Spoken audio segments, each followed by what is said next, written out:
হ্যাঁ মাসিমণির সাথে খালি ঝগড়া করে। মাসিমণিকে একটা বকে দিয়ে দাও, বকা দিয়ে দাও তো, বকা দিয়ে দাও তো।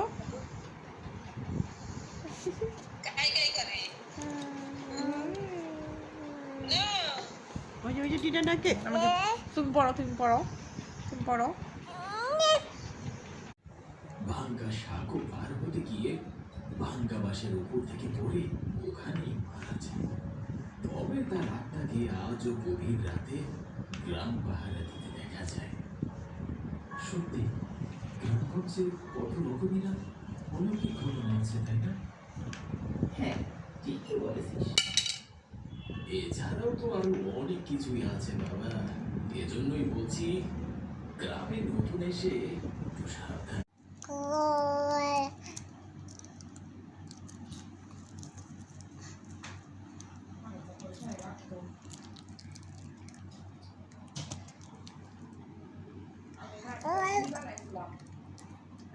বানাইছিলাম